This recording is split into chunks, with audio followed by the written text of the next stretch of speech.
aja sih yang mempengaruhi kelolosan kalian di SBMPTN? Penasaran? Yuk langsung saja kita bahas di video kali ini.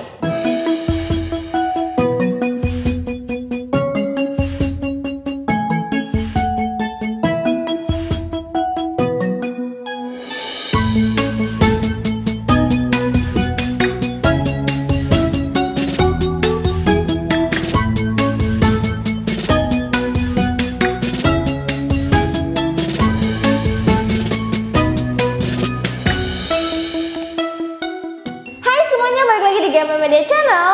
Siapa nih yang udah nggak sabar ngomongin seputar tips atau hal-hal apa aja sebenarnya yang bisa mempengaruhi kelolosan kita di SBMPTN terutama tahun 2022. Nah, mungkin buat teman-teman sebagian besar udah persiapannya udah hampir 80% kali ya, karena kan ini udah sekitar 1 bulan kurang lebih lah ya menuju SBMPTN 2022. Jadi harusnya persiapannya udah tinggal 3/4-nya udah siap lah ya.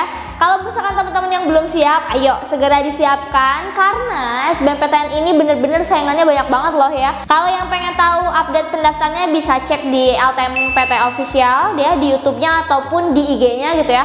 Karena kalau misalkan teman-teman cek untuk pendaftar Sosum itu sekarang lebih banyak daripada Saintek di UTBK ya. Jadi persentasenya itu terbalik. Kalau biasanya tahun-tahun sebelumnya itu banyaknya Saintek, sekarang Sosum. Karena mungkin banyak juga yang linjur gitu ya. Nah, ngomongin tentang linjur, ini kan sangat berkaitan sama jurusan yang bakal kalian ambil di SBMPTN. Nah, ini kali ini nih kita bakal ngomongin khusus untuk peluang kelolosan di jurusan yang kalian pilih di SBMPTN. Apa aja ya? Langsung aja kita bahas dari yang pertama. Ini yang paling umum nih ya, ngomongin tentang jurusan. Kak, kalau misalkan di SBMPTN ngaruh nggak sih urutan jurusan kayak di SNMPTN? Ini pertanyaannya umum banget, banyak banget yang kalian kasih di kolom komentar gitu ya seputar ini. Jadi aku mau jawab dulu ya. Kalau di SNMPTN kita kan lihat dari segi keketatan ya teman-teman. Nah, ini biasanya kalau yang lebih ketat kita jadiin di pilihan 1, terus yang lebih longgar itu ada di pilihan kedua. Cara ngitung keketatan gimana? Gampangnya kalian tinggal bagi aja daya tampung 2022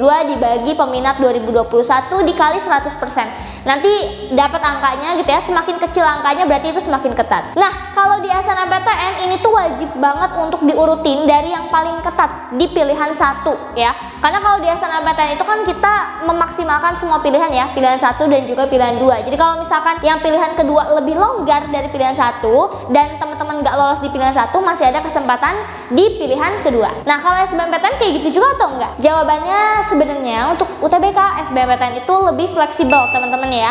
Boleh teman-teman itu urutin dari yang paling ketat di pilihan 1 atau boleh dibalik ya. Karena kalau di UTBK ini benar-benar ngejarnya itu prioritas kalian. Kalau misalkan kalian ternyata pengennya masuk ke jurusan yang emang longgar supaya kalian bisa lolos gitu ya, nggak apa-apa gitu ya. Jadi nggak harus diurutkan dari yang paling ketat gitu ya. Nah, lanjut. Itu tadi ngomongin tentang urutan dari keketatan. Terus yang kedua ini ngomongin akreditas. Nah, sekali lagi nih teman-teman, ini juga masih mirip sama keketatan ya. Ada yang nanya, Kak, kalau misalkan akreditasnya B atau akreditasnya A itu harus ditaruh di pilihan keberapa sih? Kalau teman-teman yang belum nonton video kita sebelumnya, kita udah upload tentang pilihan kedua dari masing-masing PTN. Mau nggak sih mereka dijadiin pilihan kedua? Jawabannya masih sama ya. Jadi bebas aja teman-teman. Semua PTN sebenarnya nggak mau di pilihan kedua gitu ya. Tapi kalau untuk UTBK, kalian bisa diurutkan sesuai prioritas aja ya. Jadi kalau misalkan satunya akreditas A, satunya akreditas B, ya boleh kalian taruh yang A di pilihan 1 atau yang B di pilihan ke-1. Kalau misalkan kalian ragu, ya pilihan yang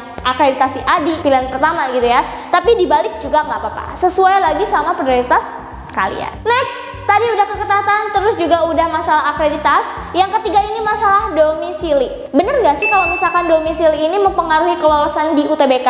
Jawabannya enggak ya. Kalau misalkan SNMPTN kita perlu nih pilih dari domisili yang sama minimal 1 jurusan di 1 PTN ya kan. Tapi kalau UTBK bebas, boleh dua-duanya di luar domisili kalian ya teman-teman. Jadi nggak akan mempengaruhi kelolosan ya. Kalau misalkan kalian keluar domisili, Kak, belum ada alumninya, nggak apa-apa. Yang penting skor kalian mencukupi dari skor yang dibutuhkan. Gitu ya teman-teman ya. Jadi kalau misalkan mau pada keluar pulau, it's okay ya.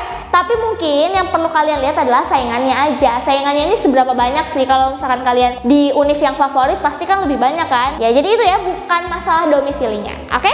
Next, selanjutnya yang keempat, poin tentang linjur. Kak, linjur ini mempengaruhi kelolosan atau enggak?